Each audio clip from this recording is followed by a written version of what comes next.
Before I start, it's Spurs versus Chelsea. Monday Night Football will be live on the Kickoff YouTube channel from 7:30. Don't forget to subscribe so you can see when we're live, and I'll see you there.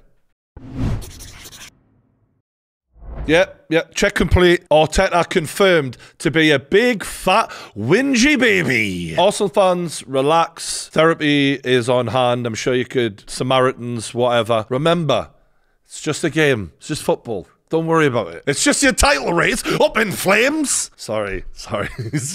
Oh, no, this is what you come for at the end of the day. You didn't expect me to not have a bit of a laugh. Newcastle beat Arsenal. It was a bloody close game, right? It was a really tough, battling game. Both teams fought at the bitter end, and I was really impressed with Newcastle. I was very impressed with Arsenal. It was a real throwback match to the 90s where it became about who wants it more and people kicking the living crap out of each other. And the goal that decided it was controversial. So we're going to look at that first, and we're going to break down the game in general. So the goal starts with a long ball up from Newcastle to Joelinton. As you can see, there are 3 Arsenal defenders around him who failed to make the challenge. Could have cleared it. Referee shouldn't have even been necessary. Unfortunate that. Newcastle missed the shot here. It was very poor from Murphy, and it ends up towards the corner flag where Willock goes to retrieve it. So this is what we saw in real time. The ball looks like it's almost crossing the line, but as you can see there, it's probably touching the line enough at the bottom to where you know that the middle of the ball is still within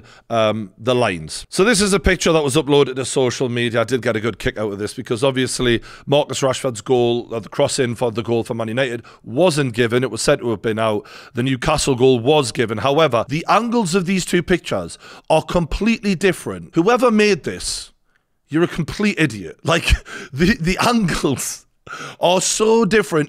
They're not even in the least bit proving anything here. Congratulations, you've wasted your time and now everyone else's, and now we are all dumber for having looked at this photograph. What they could have done is just looked on BN Sports, which actually has the technology to prove that the ball was actually barely still in. So we do know that the ball was in. The second issue was Joelinton jumping for the ball, competing, I think it was with Saliba, for the header, and looking like he pushed him. Now, on a freeze frame, it definitely looks like he pushed him. However, we've seen this before in a million different VAR checks, where when you slow things down, it is completely different in terms of context of real time. Gary Neville suggested that Saliba actually dipped his head down to flick the ball on away from the goal, which makes a lot of sense, and I think Carragher sort of agreed with that. And at the time when Joelinton's jumping for the ball, he's naturally going to put his hands out. All people do when they jump for the ball. And when Saliba's gone forward, it's made it look like a push rather than actually being one. I'm not saying that that's my opinion before people jump on us in the comments, but it's a possibility. It's kind of impossible to know whether Saliba has deliberately put his head down to flick the ball on or whether it's due to the pressure from Joelinton. I really don't think Joelinton's put that much pressure on him there. This is a terrible angle, to be honest. I'm going to need a better angle. You know what? Nah. So here's the thing. While it looks like Joelinton is pushing him, if you look at the replay, Saliba literally jumps forward to head the ball. He actually does do that. Now, I can't categorically say that it has nothing to do with the push. It's very debatable. But what it isn't is conclusive, in my opinion. If it was on a Newcastle defender, I'll absolutely admit I'd want us to be given that. But I'd accept it's a bit of a 50-50, that, in my opinion. He definitely tries to flick it with his neck. So part of the dipping of the head is definitely him trying to flip the ball away from goal with his neck. Very debatable for me. If you're an Arsenal fan and you feel like you should have had it, fair. But I think that's a 50-50. And obviously, it's not offside. I mean, that's just fucking obvious in my opinion. So while a lot of Arsenal fans will feel hard done by because there was 3 possible ways that that goal could have been chalked off, none of them were conclusive. And every footballer in the Premier League, when a ball is crossed in, he's going to challenge for it the way Joelinton did. Like, you know, he's got to go forward. You're in front of him. He can't not move forward towards the ball. So him putting his hands out, he didn't literally push him and throw him to the floor. You can see he didn't do that. So I think it's a bit wishful thinking from Arsenal fans, this. But if the referee was being extremely harsh on Newcastle, I think he might have chalked it off. But that would have been harsher on Newcastle to take it away than it would have been Arsenal to give it. Nah, he definitely tries to flick it with his neck. Saliba is a rock, man. That man is one of the strongest defenders in the world. Joe Linton didn't apply anywhere near the level of pressure to get him to do full-on bending over for him. He's made that as a choice. So let's look at how Arteta reacted to it. We have to talk about how the hell this goal stand up, and it's incredible. I feel embarrassed, but I have to be the one now coming here to try to defend the club and please ask for help, because it's an absolute disgrace that this goal is allowed. What specifically did you think shouldn't have been given about it? That's what I'm wondering. It's an absolute disgrace. Why? Why? Why? Because it's not a goal. For many reasons, it's not a goal. Why specifically, though? Can you just put your finger on it? For more than one reason, at least, it's not a goal. Which one? Give us a... Just... I'm waiting. Any second now, that would be great. Cheers. We're all waiting here. We're all here to listen to what you've got to say. So if you could just elaborate. Thank you. And it's too much at stake here. We put so much effort. No, you don't get given goals just for effort, bro. You've actually got to have them go in the back of the net. You didn't score a single goal. Tell us why. And it's an absolute disgrace. Again, I feel embarrassed. I've been more than 20 years in this country. You don't get given goals for how long you've been in the Premier League, I'm afraid. That's not how it works. Playing devil's advocate, there were pre-checks and the information back from the stock department. That makes it even worse. Even worse. It makes it even worse. You just need to see one image, c'est fini. Of what, Arteta? We're all waiting. They're saying they haven't got camera angles to prove one way or the other. I don't care, honestly. I don't care. Oh, you don't care? You're not acting like someone who doesn't really care. It's funny that. What they say is the outcome. It's too late. Whatever they say is too late. Too late. One shot on target. Definitely too late. Maybe if you'd created more chances, that would have helped you, because you didn't actually score a goal, so...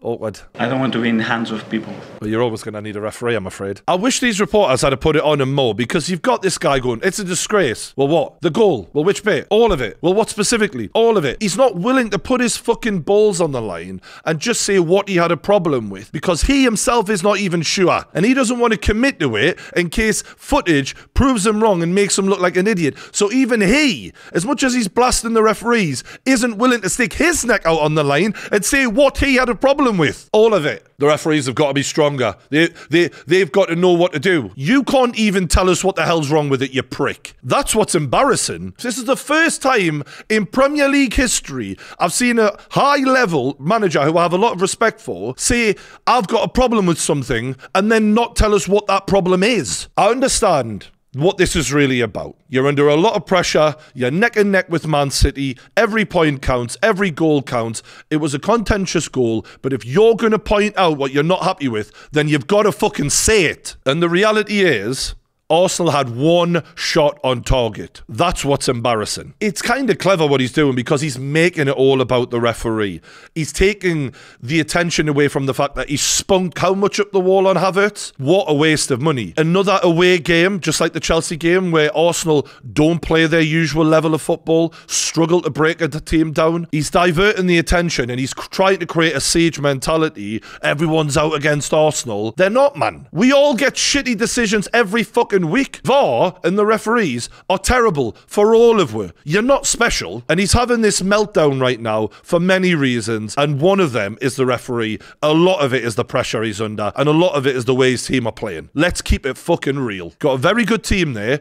A fantastic team, but give Newcastle the respect we deserve. That wasn't a robbery. It was a contentious goal. Could have gone either way. We got the luck, but the reality was, you didn't deserve to win the fucking game of football, mate. You didn't do anywhere near enough to win that game of football. It was a well-fought battle. A lot of that frustration pointed at the referee, where he won't even have the guts to say what he's actually got a problem with, is actually about a lot of shit. I respect Arteta a lot. The job he's done at Arsenal has been fantastic. But you see him on the sidelines. He lives and breathes it like a cheerleader. But I think he does need to learn to detach a little bit, because he's made a fool out of himself here. And I know a lot of Arsenal fans might back him, and you back your manager if you want.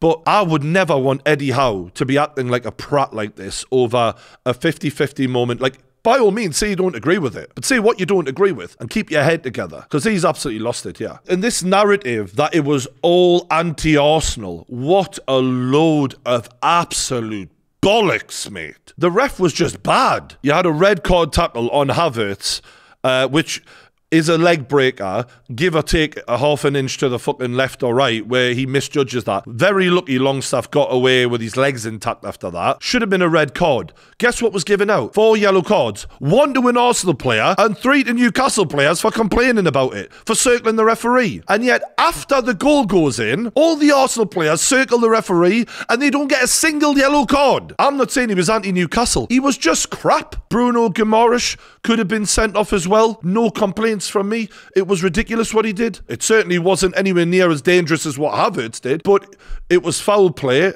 with the elbow. Probably should have been sent off. Again, he was just crap. I was actually quite worried at half-time because Newcastle really looked like they were losing their heads over that challenge. All of the lads looked like they were ready to get sent off. They were furious, and rightly so. But we needed to calm down. And I have to say, clearly, Eddie Howe poured cold water on that situation in the locker room at half-time because we came out and we were so controlled. And Arsenal weren't. You know, I think Arsenal did really well to shut us down in the first half. They were in control. And I was really impressed with them as a team. Like, genuinely.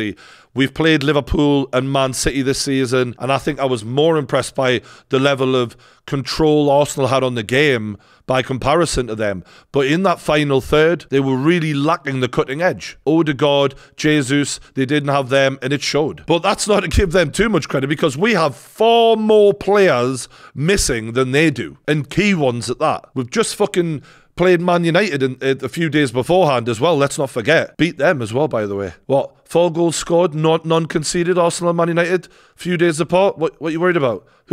Injury crisis, so what? It seems because Eddie's coaching has been really accepted throughout the squad that when we do lose a Sven Botman or an Isak or a Tonali, players like that, other players have stepped in and we haven't really skipped a beat yet. And I'm sure it's going to happen, and I'll accept it because these lads are given 100,000,000% here. I've never been more proud to be a Newcastle fan. We always said we just want a team that tries, and we've got that. I think 2 defenders that really stood out in this game were Saliba and Jamal Lascelles, man. Like, Saliba obviously looks like one of the best defenders for years and years to come in world football. Lascelles is a man who I completely wrote off under Steve Bruce. I thought he was finished. Like, literally just cancelled his contract. There's no point anymore. He hasn't got it. Wow. When Sven Botman got injured, I thought, oh, we're in for it now. I don't know if he's got the legs anymore. Jamal Lascelles is playing the best football of his entire life. Looks like he should be starting for England right now. Leader, good reader of the game, composed, superb. I'm very happy for him. Well done to him. Like, you know, for Newcastle to finish the game without a recognised striker on just shows how thin we are getting, and the Champions League is ripping us to shreds. The cups are, and I am worried for the rest of the season, but credit to the lads, they've given their all, and that for me was one of the best wins Newcastle have ever had because of the level of opposition we were against. Arsenal right now are really not far off being the best team in England, but they're still having their moments, and we were more direct, and that really paid off for us. And as for Arsenal, I still think they're very much in the title race. I don't think that they can feel like they're out of it just because of this one defeat. But they do have a little bit of a worry there. That inconsistency in the style of football compared to last season is there. And they are struggling to create as much. And as for the decision, I know you lot are going to be disagreeing with us. Fair enough. We're going to be having it out on the kickoff Monday night. We've got an Arsenal fan on, so he'll definitely be going for it. It's Monday Night Football, Chelsea versus Spurs. Check that out live on the Kickoff YouTube channel. I'll see you there. Thanks for watching. Don't forget to subscribe.